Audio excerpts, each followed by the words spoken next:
и зовут деда. Еду мы с мамой там поживем, ты к нам приедешь. Истоки моей семьи берут свое начало из холодной Сибири, но мы почему-то от нее отдалялись, не сразу, постепенно. Сначала Мирный, потом снова Новосибирск, а потом уже Москва, в которой моя бабушка Лидия сейчас живет одна.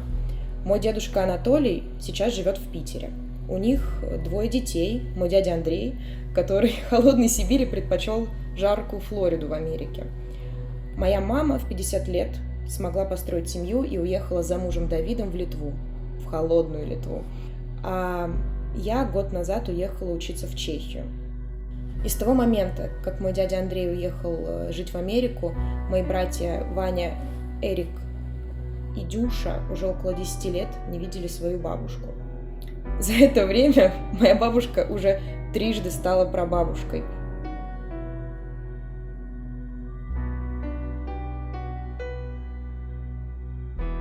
Одиночество, его можно любить, ненавидеть, терпеть, привыкать.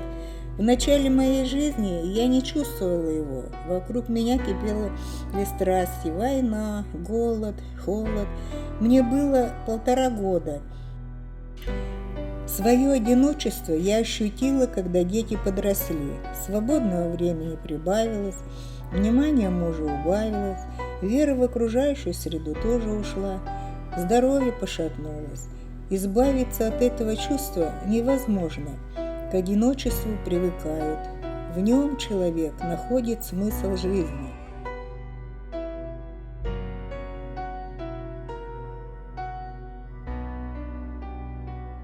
Вот она, моя родина. Вот где бы я ни была, сколько лет я бы там ни была, я вот в Новосибирск рвусь.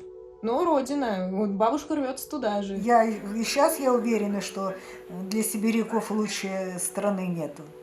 Потому что там и родники, и сосны, и ели. Я все время говорю, да это лучше, чем в Швейцарии. В Швейцарии мы на картинке только видели, а больше нет. Мы жили, можно сказать, в одном дворе, было 2 дома. В одном доме была квартира у меня, в другом доме, в одном подъезде была квартира у брата и у мамы.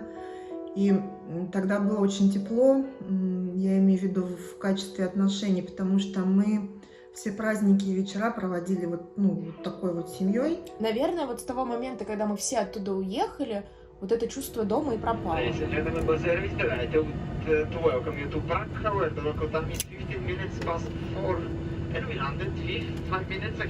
Когда уезжал дядя Андрей, я думаю, что бабушка, не всерьез приняла это решение, а, возможно, она думала о том, что они едут, чтобы там родились правнуки, потому что это и была изначальная цель поездки туда. Но дядя Андрей уже знал, что он там останется, и он не будет возвращаться. Она как будто до сих пор не верит, что он не вернется. Проскакивают такие выражения, что вдруг, если что-то там случится, они же вернутся в Новосибирск, в эту квартиру. Так, у нас тут тренируются спортсмены. Это Сашка, Классный свет. мой. Из-за света такое все зеленое. Прям яркое. Папа его тренирует. Когда уехала мама, бабушка вроде бы понимает, что маме нужно строить свою личную жизнь, свою семью с мужчиной, но мне кажется, она это тоже не принимает. Она все равно как бы рассчитывает и ждет то, что мама вернется.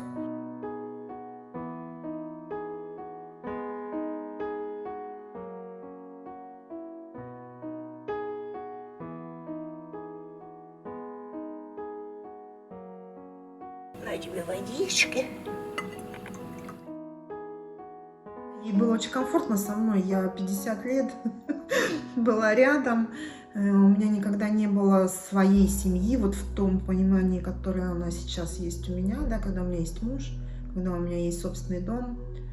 И абсолютно точно я понимала, что я не буду там жить всегда. Это еще даже до того, как Андрей уехал в Америку, и как я решила, что я тоже не останусь. Очень люблю, да, те самые Березки, все маленькие русские города, все эти храмы. Для меня, родина — это еще и моя мама, которая сейчас одна, и я очень за нее переживаю.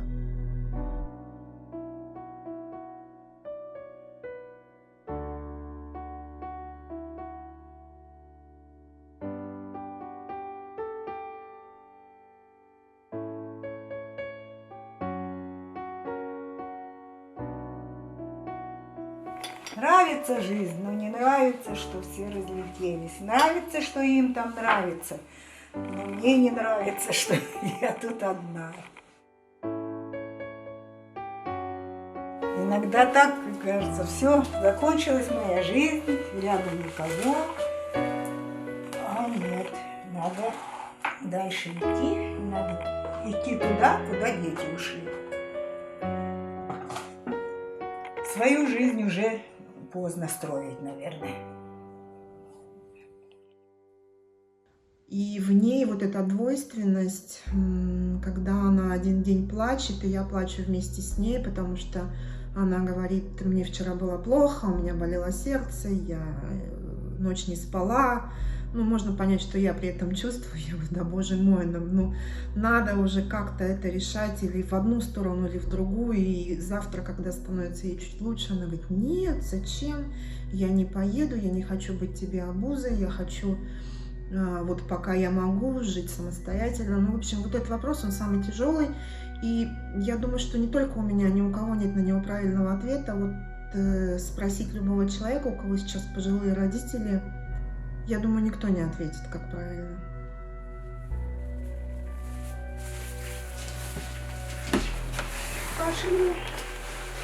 Пошли, мой хороший. Ой, какой ты. Ну, нормально. С одной стороны, я понимаю, что оставив ее там, для меня это принесет очень много боли. Но и поставить крест на своих каких-то целях, чувствах и желаниях я тоже не могу. И сейчас я, возможно, где-то в глубине души действительно чувствую вину за то, что так произошло.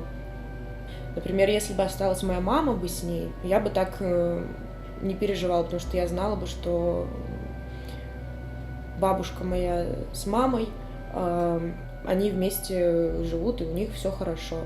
Но также я не могу запретить маме строить ее личную жизнь. Это тоже неправильно, потому что она заслужила быть счастливой там, где она сейчас есть, и с тем мужчиной, с которым она сейчас находится.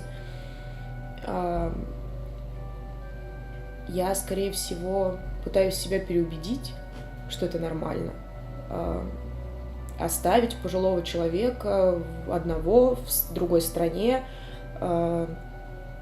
но все-таки так не должно быть. А вы что-то сможете сделать, с ушами-то капать что-то, таблетки давать? Я хотела, чтобы к вам ходить, поэтому таблетки, я с ним не могу справиться. А теперь вот бабушка решает вопрос, что делать с котом, потому что бабушка собралась к дочери внучи дальше ехать. Так я и путешествую. Они от меня, я за ними. Они от меня едут, а я опять за ними. Будем потихонечку убирать это воспаление и доходить до туда. Ну, то есть это мы не за первый раз, да, вы встретились с вами и вылечились? Ну, я назначу повторный прием, это обязательно. Ну, я сегодня посмотрела, вот он сейчас, видишь, сам залез, может быть, попытаюсь, если у меня не получится. Но если совсем никак, то это либо помощь, либо к нам раз в день. Да сегодня принесла вроде, мы тут рядышком живем-то. Мне только внучка, она в Чехии просила узнать, как сделать на него визу. Что значит визу? Если его везти за границу. Его необходимо. Я надеюсь, что у нас получится ее перевести, пускай сначала, естественно, не на долгое время, потому что сразу переезжать она никогда в жизни не согласится. Это нужно делать постепенно, чтобы она почувствовала сначала себя в безопасности, потом поняла, насколько это прикольно, и сама сказала: девчонки, пакуйте там мои чемоданы, забирайте кота, и будем жить здесь все вместе.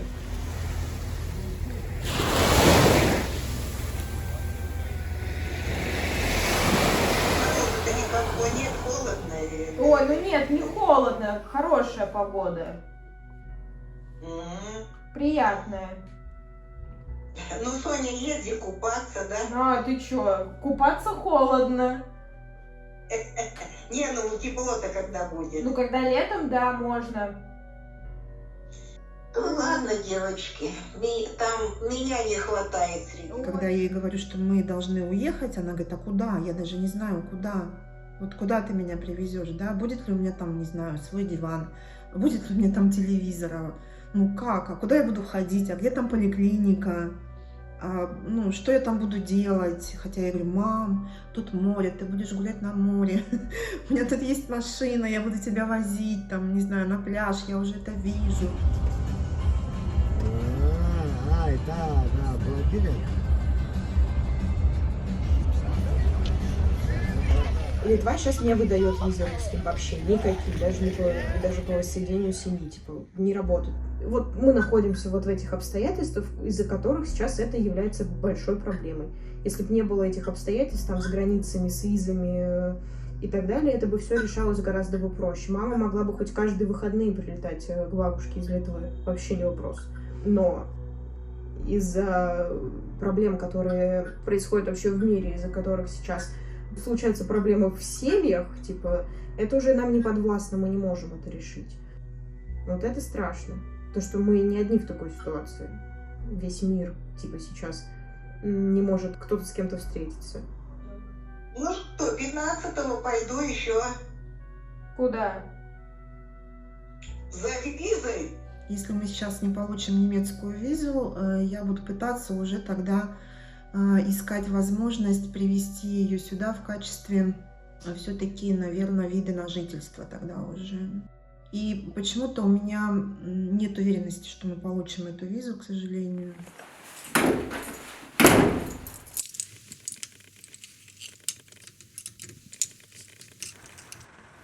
Ну, туда я, конечно, хочу поехать посмотреть, пожить. Ну и, наверное, это мой конец будет. Конечно, у меня были такие мысли. И что мы не встретимся, они есть до сих пор. Это, наверное, самое страшное.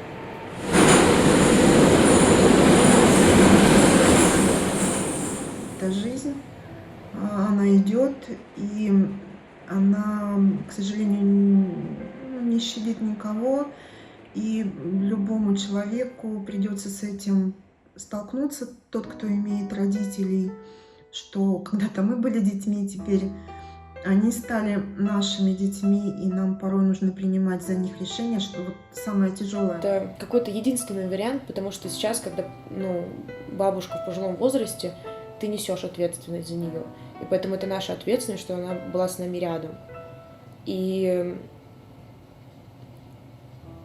конечно, это неправильно, невзирая на бабушкины чувства и желания. Рядом будет, конечно, лучше.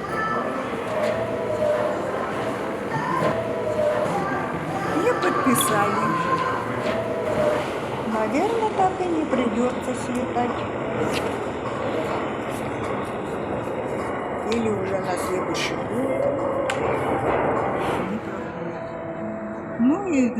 То же самое. Она мне сейчас дала там 2 лет. Она говорит, если будете апелляцию подавать, или повторно оформлять.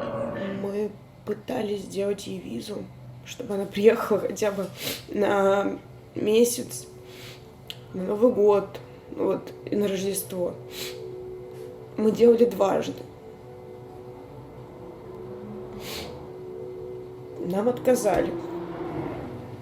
Страшно, что ты ничего не можешь сделать для того, чтобы ее перевести к нам, к маме.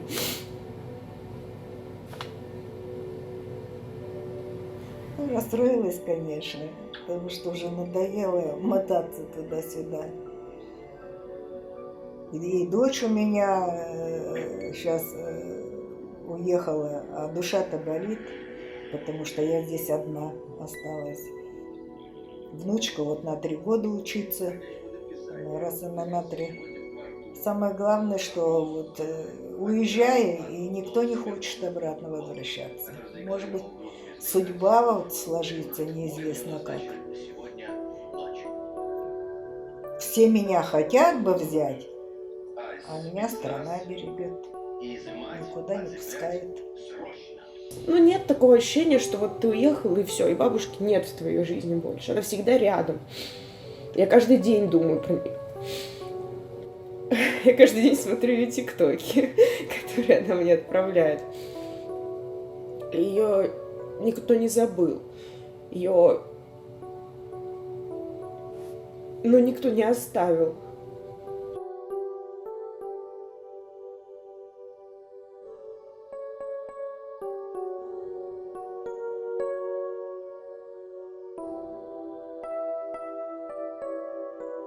Выбирая свободу, мы исключаем любовь. Любящий человек не может быть свободным. И неважно, какая это любовь. Любовь к родине, любовь к родителям, любовь к детям.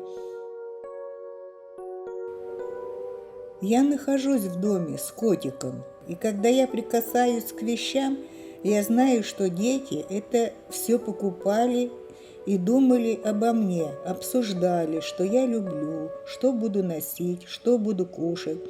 И я поняла, это любовь, и она выросла не на пустом месте. Это моя любовь. Это икона полная чаша.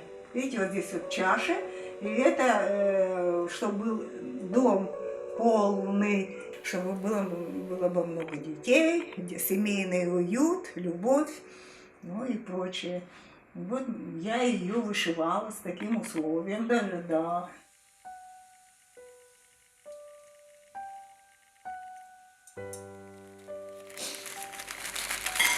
Я так старалась к детям поближе, Хотя я их каждый день, всех детей своих просматриваю в этом телефоне, в Инстаграме. И сама сижу, что-нибудь пишу еще. Правда, фотографии редко когда выставляю. Но можно жить. Я не знаю, как вот без этих телефонов теперь жить. Я еще не успела глаза утром открыть, мне уже знаю, что сейчас Лариса позвонит. А это коллеги, с которыми я работала 60 лет назад. Нина звонит. Я, значит, Ларисина картинку Нине, Нинину Ларисе картинку. Потом Соня мне звонит. Соня что звонит? Я иногда, да, Соня мне, я по ее приказу подружкам перед сном, дочь звонит. Мам, как дела? Значит, все распишу, как у меня дела, что делает Бусик, что делаю я. Вот она, это жизнь такая. Все равно есть кто рядом с тобой.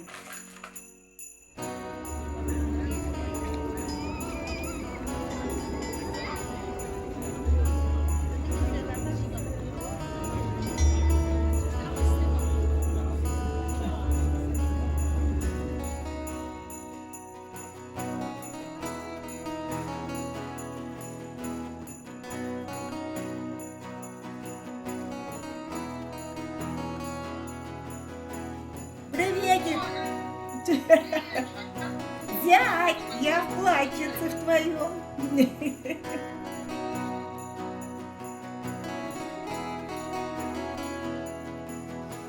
Ой, ну я к вам хочу. Скоро ты едешь. Скоро будешь. Следующий год будем отмечать уже тут тогда.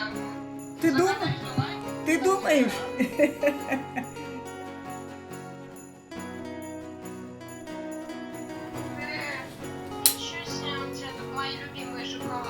Ну так я и купила, поэтому.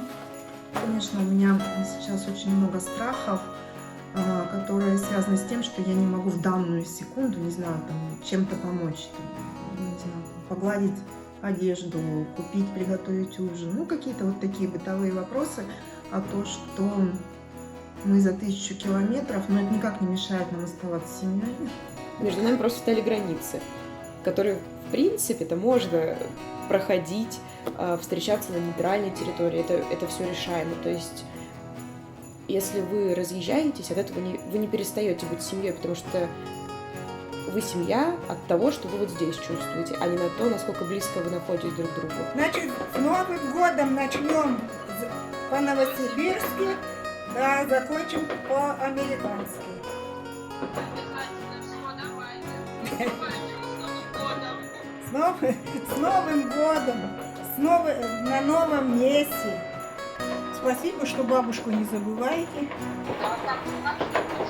Мы хотим, чтобы ты была счастлива и проживала свою жизнь только на положительных эмоциях, чтобы ты видела мир, чтобы тебя не беспокоила политика по телевизору, чтобы ты ходила вместо этого на море, гуляла бы с собачкой, общалась бы с другими бабушками на этом же пляже. То есть какую-то такую светлую, добрую старость в окружении своей семьи, потому что бабушка очень многое пережила в этой жизни. И единственное, что я сейчас не хочу, чтобы она оставшееся время пролежала на диване в телефоне, переписываясь со своими членами семьи в WhatsApp. Вот этого я ей не желаю, но она сейчас находится в этом состоянии. Я даже фруктов не купила.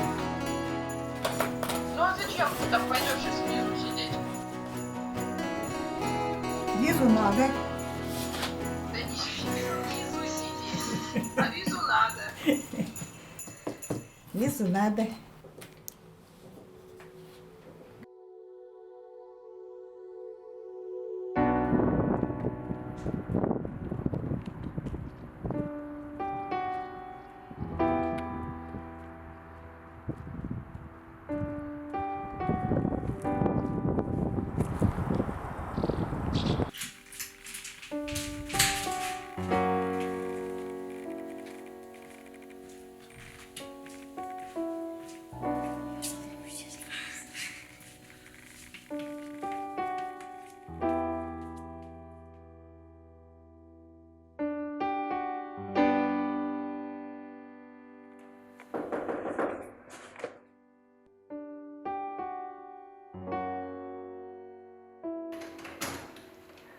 Здравствуйте.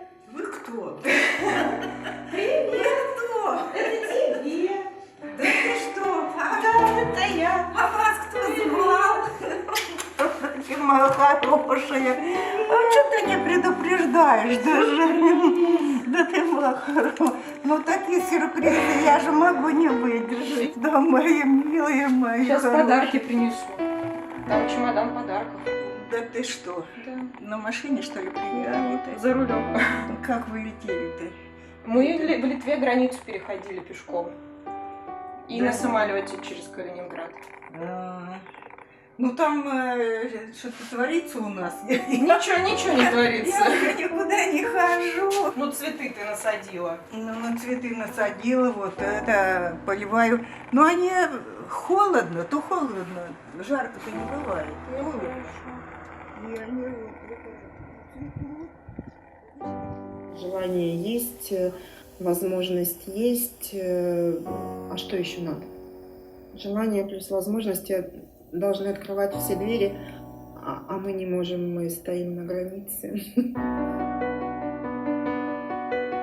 Жизнь бывает с нами беспощадной, как назло, сталкивая нас с тем, что мы решить не можем, разочароваться в чем-то и упасть на дно. Это как закон, но от этого не проще, и переплетение судеб не узнать не суждено.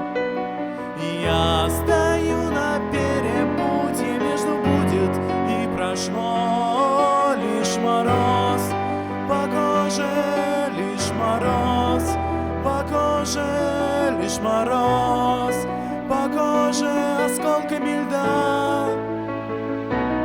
Все одно и то же, все одно и то же, все одно и то же на душе